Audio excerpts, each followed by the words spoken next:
wa ta'ala yang masih saja memberikan kepada kita kesempatan, waktu yang luang, kesehatan untuk beramal saleh. Sebab Nabi Muhammad sallallahu alaihi wasallam bersabda, "Innallaha idza ahabba 'abdan ista'malah." Qila kaifa yasta'miluhu ya Rasulullah? Qala yuwaffiquhu li'amalin salihin qabla mautih. Atau kama qala Rasulullah sallallahu alaihi wasallam.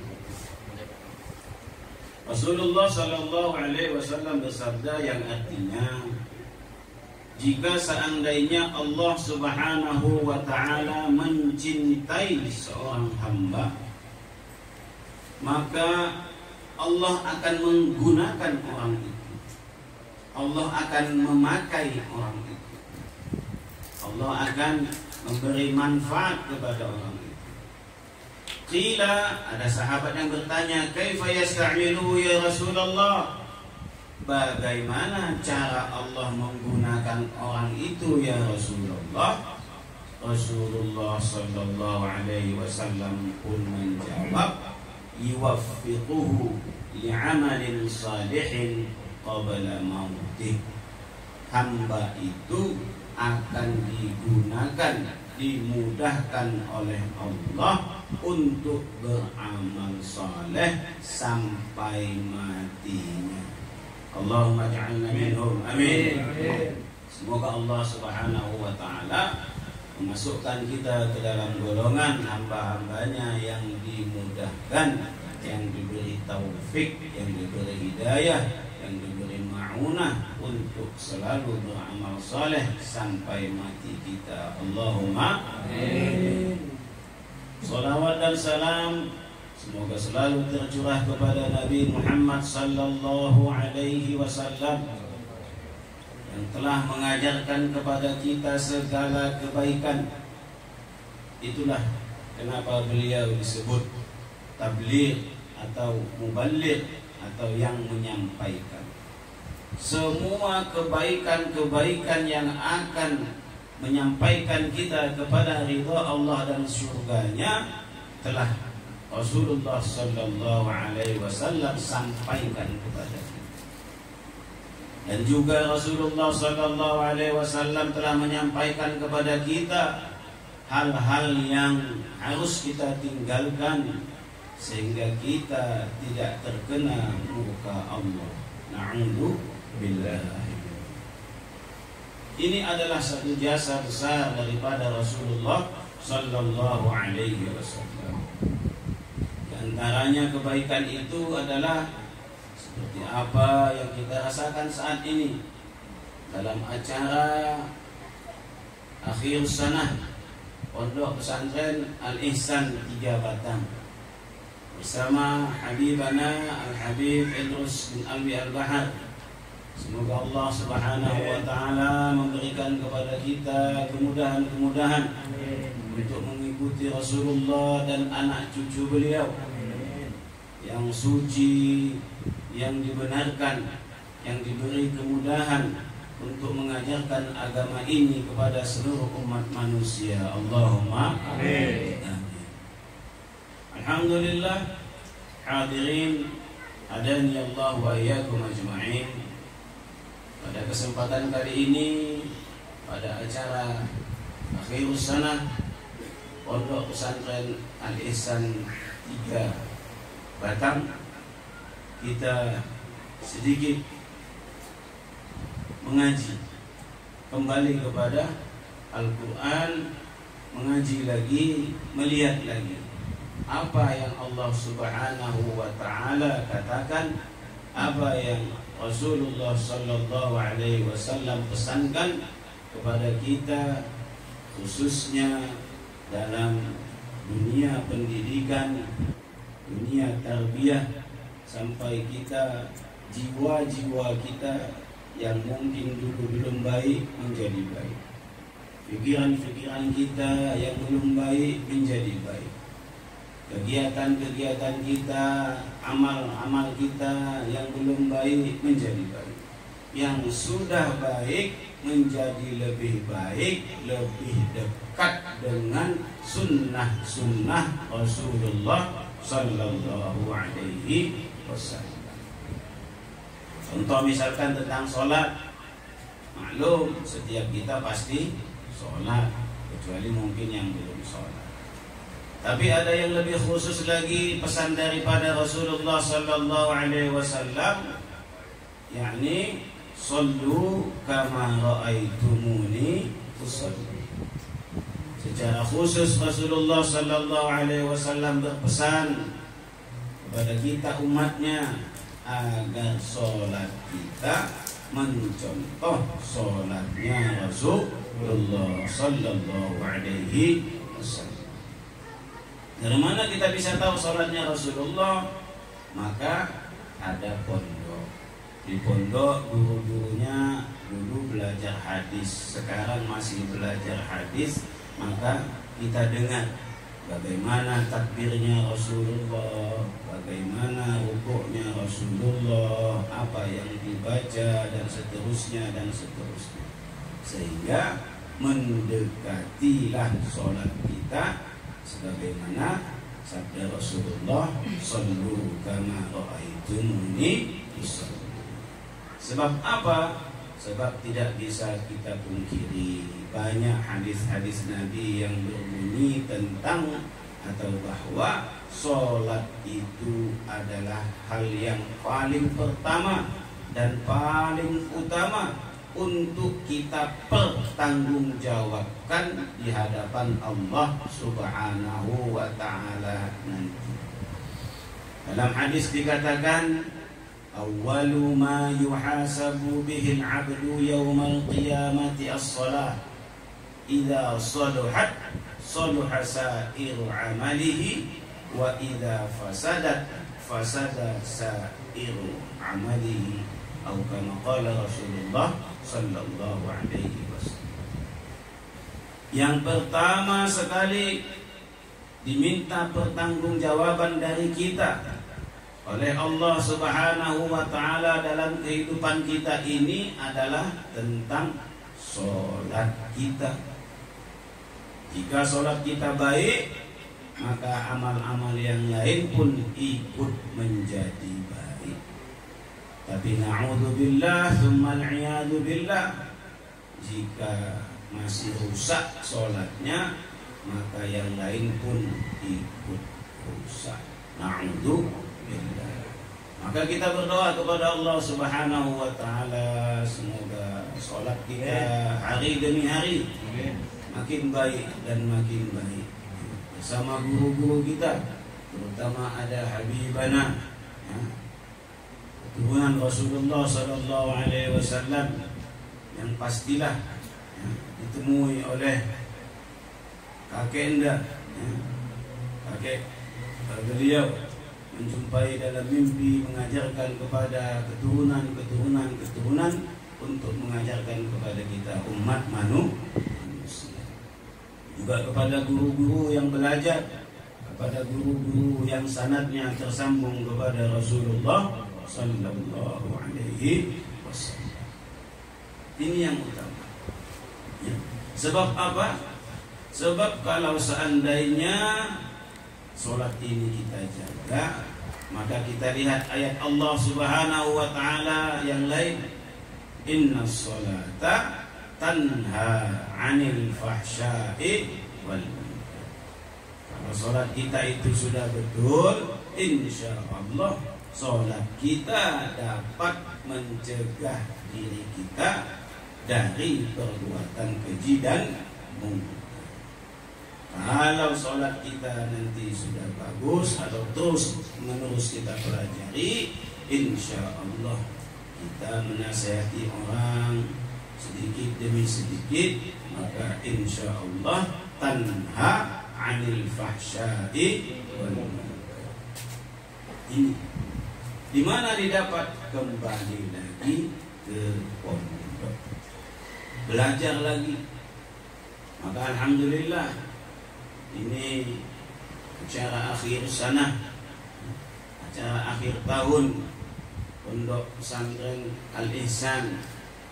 Masya Allah, satu kemuliaan di mana di satu tempat dibacakan ayat-ayat Allah, di satu tempat dihafalkan ayat-ayat Allah, di satu tempat diajarkan hadis-hadis Rasulullah sallallahu alaihi wasallam, di satu tempat diajarkan kepada masyarakat atau anak didik. Di tempat ini orang belajar bagaimana cara kita sholat, bagaimana kita puasa, apalagi ini sebentar lagi mau datang bulan puasa. Kalau tidak salah ini sudah 26 atau 27 Sya'ban, sekitar 3 hari lagi kita akan memasuki puasa. Maka salah satu kewajiban pondok adalah mengadakan pengajian fikih puasa. Seperti ini dibuka, diberi undangan kepada masyarakat, siapapun yang mau hadir, bacakan hadis-hadis atau apapun yang berkenaan tentang puasa, supaya masyarakat bisa terjaga dari segala yang makruh, apalagi yang membatalkan puasa. Kita berdoa semoga Allah Subhanahu wa taala menjadikan puasa kita puasa yang diterima oleh Allah. Amin. Sehingga nanti pada akhirnya kita kembali minal aidina wal faizin, kembali fitrah dan keluar dari madrasah Ramadan menjadi pemenang. Pemenang apa? Pemenang melawan hawa nafsu kita. Sehingga mungkin sebelum Ramadan ini jiwa kita masih jiwa-jiwa yang belum mutmainnah. Insya Allah setelah Ramadan Allah karuniakan kepada kita an-nafsul mutmainnah, sehingga mati kita nanti Allah panggil, ya ayyatuhan nafsul mutmainnah irji'i ila rabbiki radiyatan mardiyah wadkhuli fi ibadi wadkhuli jannati.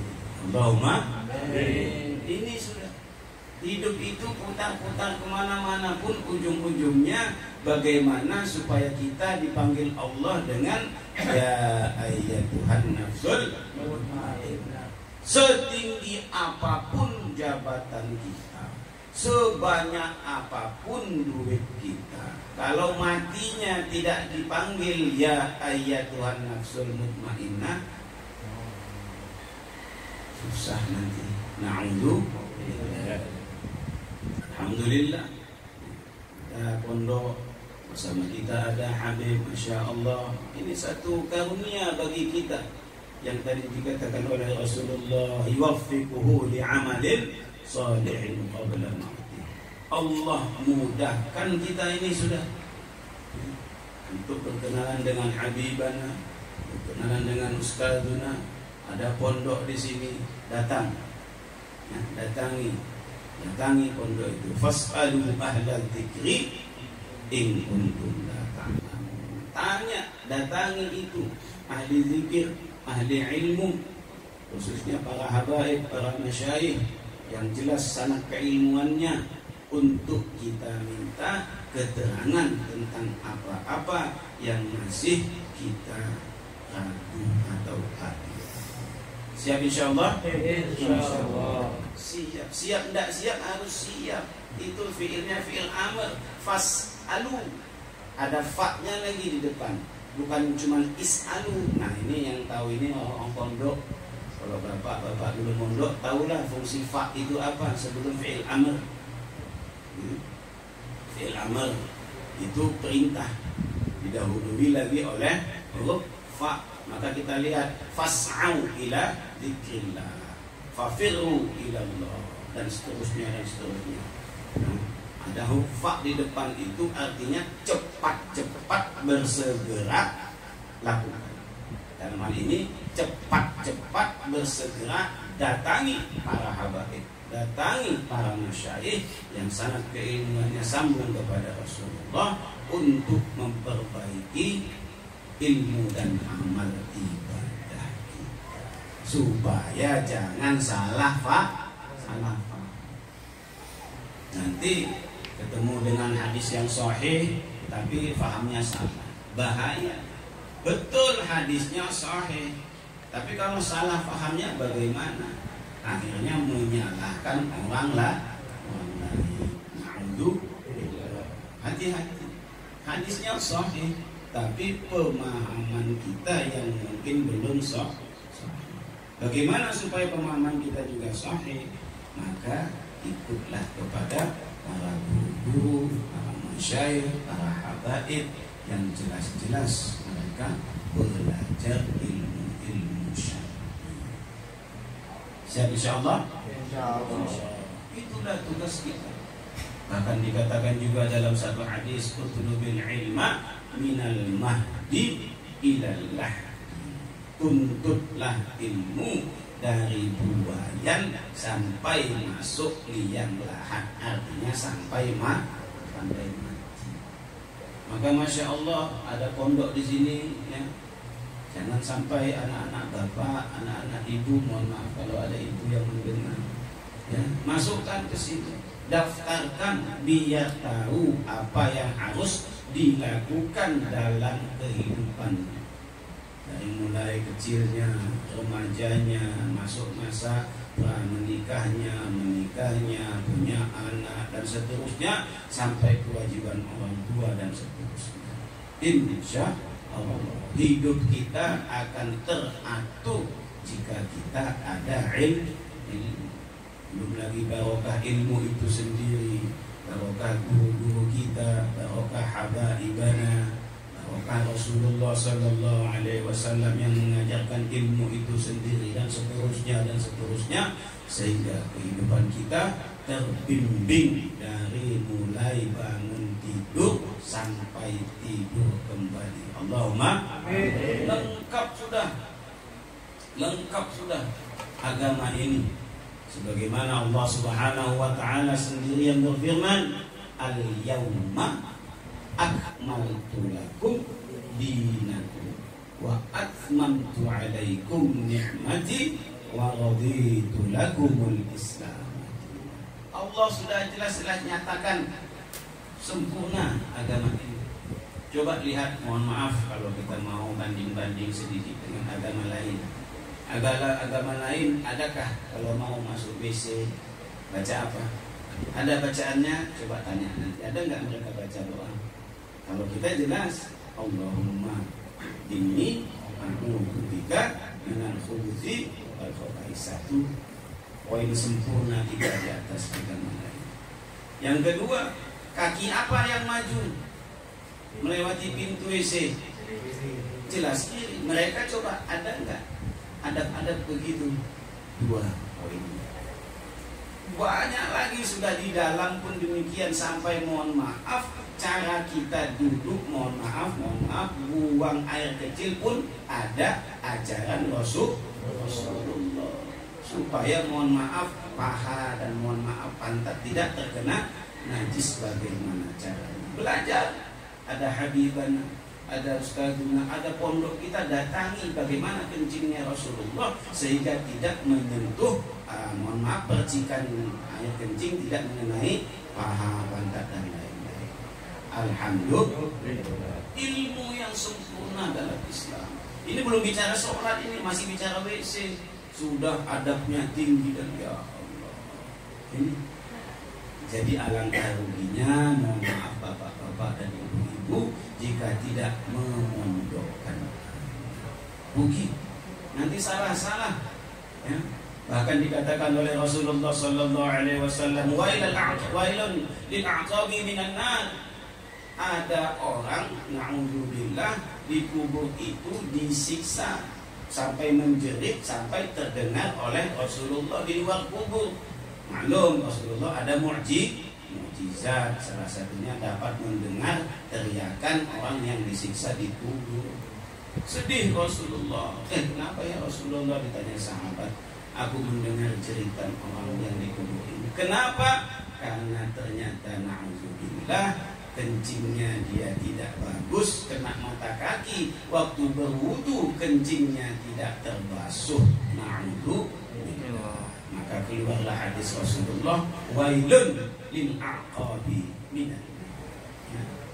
Bisa terkena api neraka kaki kita hanya gara-gara kencingnya belum selesai.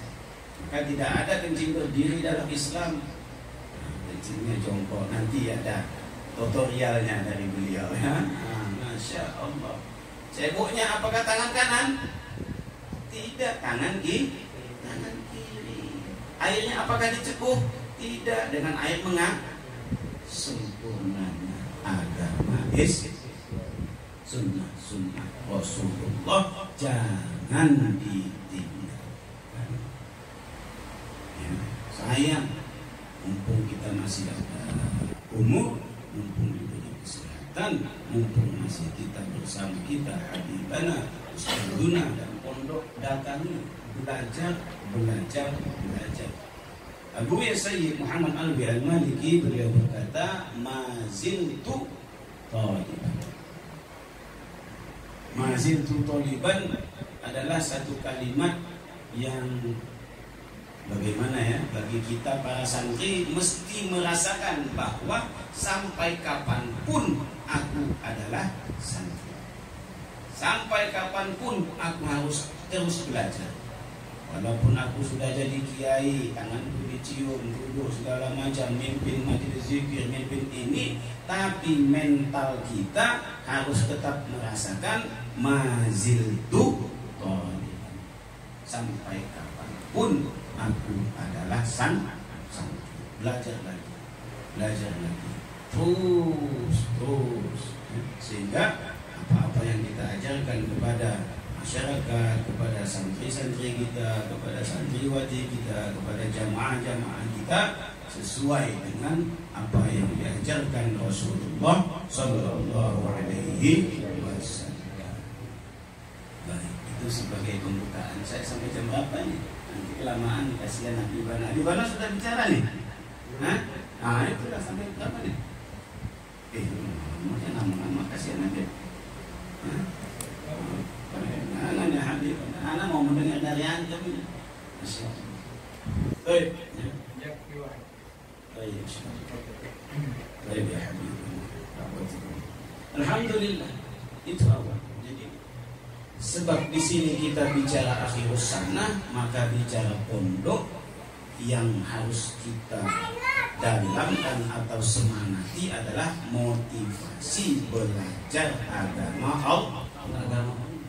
Motivasi belajar ilmu Rasulullah Sallallahu Alaihi Wasallam, adab-adabnya, sunnah-sunnahnya dan lain-lain sebagainya.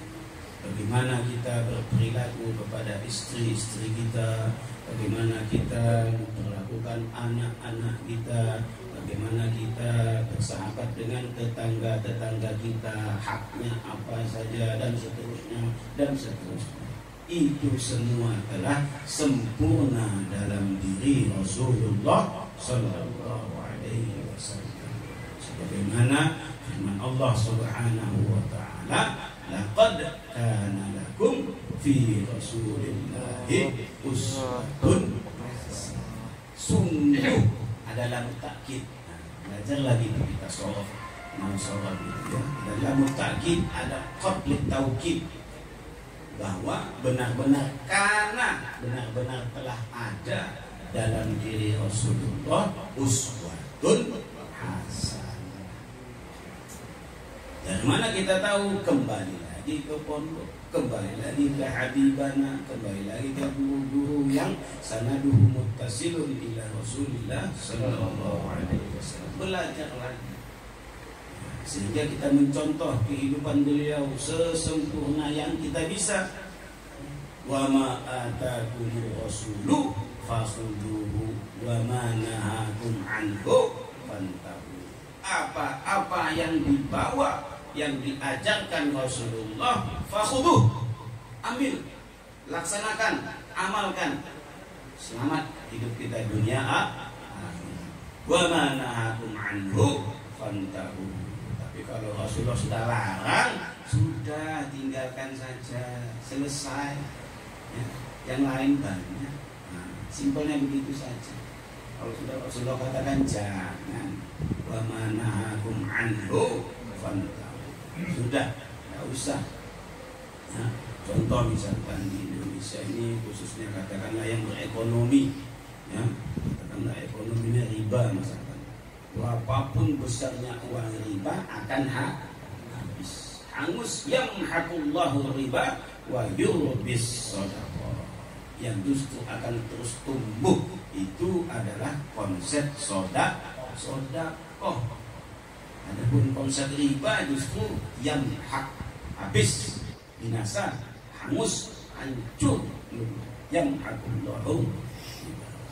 Kalau terus menerus berani main riba, apa kata Allah? Fa'dhanu biharbin minallah. Itu sama saja kamu berani memproklamirkan perang dengan Allah. Na'udzubillah. Coba. Ini sudah sempurna agama kita. Dalam menuntut ilmu, dalam berkeluarga, dalam pergaulan, dalam berekonomi dan segala macam lini kehidupan sempurna. Al-yawma akmaltu lakum dinakum. Sempurna sudah agama ini. Maka jangan ragu lagi, bapak-bapak, teman-teman, ya, adik-adik santri, jangan ragu. Jangan ada sedikit pun keraguan tentang agama ini. Terus bismillah, semangat terus belajar, mengamalkan, dan mendakwahkan. Insya Allah sempurna hidup kita dunia akhirat. Jangan kita tertipu dengan dunia ini. Memang banyak sekali yang menipu, ya Allah, banyak sekali. Disinilah satu majlis kita saling menasehati. Tawasaw bil haqqi, tawasaw bis sabr. Saling memberi wasiat akan kebenaran dan saling mewasiati supaya sabar menjalani kehidupan, sabar menjalani amal soleh, sabar meninggalkan kemaksiatan. Insyaallah. Ini sudah tidak ada lain cerita kehidupan itu, cuma itu saja. Bagaimana kita bisa sabar? Kalaulah kita mau lebih luas lagi, ayo kita masuk kepada surat Al-Asr. Simple saja ayatnya, suratnya pendek saja, tapi sudah mencakup seluruh lini kehidupan. Mari kita baca sampai jadi kata pagi hari sampai jam 10. Bismillah, kita tahan ya. Insyaallah. Bismillahirrahmanirrahim. Wal 'asr. Demi masa, demi waktu asar, demi perputaran kehidupan kita. Maka kita lihat, kita semua orang hidup. Innal insana lafi khusr. Allah Subhanahu wa ta'ala menyatakan bahwa dalam perputaran kehidupan ini semua manusia dalam kerugian. Lihat kalimatnya inna. Ada harfu ta'kid di awal. Kemudian selanjutnya al-insan, manusia. Ada alif lamnya, ketahuan. Lamul ma'rifah. Yang wujudnya manusia, kata Allah, pasti merugi. Siapa? Semuanya. Nanti ada pengecualian, masuk ke semuanya dulu. Baik dia Muslim kah, Yahudi, Nasrani, Majusi, dan lain-lain apapun agamanya, semua yang bentuknya manusia pasti merugi. Bahkan Muslim sekalipun. Lalu nanti ada istisna, ada pengecualian. Siapakah golongan manusia yang tidak akan pernah merugi? Allah sendiri menyatakan illal ladzina. Pertama, maka sekali lagi ada Habibana bersama kita, ada pondok dekat kita, ada para asatidzah yang selalu siap membimbing kita. Ayo belajar iman. Sudah, terus perbaharui, belajar lagi. Seakan-akan kita belum tahu iman sama sekali. Belajar lagi iman, ya Allah. Iman. Terus. Sampai-sampai dalam Fatihah pun kita diajari doa ihdinas siratal mustaqim. Terus minta, ya. Kalau nggak minta di luar sholat, di sholat wajib minta. Ini pentingnya illal ladzina amanu. Pentingnya iman. Ya. Kembali lagi kalimatnya, sebanyak apapun harta kita, setinggi apapun jabatan kita, kalau tidak iman hanya akan menjadi kayu bakar api neraka. Na'udzubillah. Wa quduhan nasu, kayu bakar neraka itu adalah manusia dan batu. Tapi manusia yang mana? Manusia yang tidak iman. Maka bismillah. InsyaAllah sekali lagi saya terus memotivasi, ada hadibana, ada pondok belajar. Kalau tidak habis kita habis. Kalau dunia ini hanya kalau mengikut umur Rasulullah 63 tahun saja, bisa jadi kita mati tidak sebelum sampai 63 tahun, bisa jadi. Walaupun bisa juga lebih banyak umur. Tapi itu hanya peringatan, ya, bahwa dunia ini sementara saja. Tapi akhirat selama-lamanya. Setelah mati maka dimulai saat itu mulai berjalan. In khairun fa khair. Kalau seandainya baik maka akan mendapatkan kebaikan terus khalidina fiha ila abad selama-lamanya baik. Tapi iyadzan billah, kita berlindung kepada Allah. Wa in syarran fa syarr. Jika seandainya masih Allah anggap buruk, ya Allah, kita istighfar. Astaghfirullah Rabbal baraya. Astaghfirullah minal khataya. Astaghfirullah Rabbal baraya. Astaghfirullah minal khataya. Banyak-banyak kita istighfar. Semoga Allah mudahkan segala kebaikan. Amin. Kebaikan ilmu, kebaikan rezeki, kebaikan teman-teman, kebaikan keluarga dan seterusnya, ya, dengan istighfar. Bahkan dikatakan dalam hadis Nabi sallallahu alaihi wasallam, man lazimal istighfar ja'alallahu min kulli hammin faraja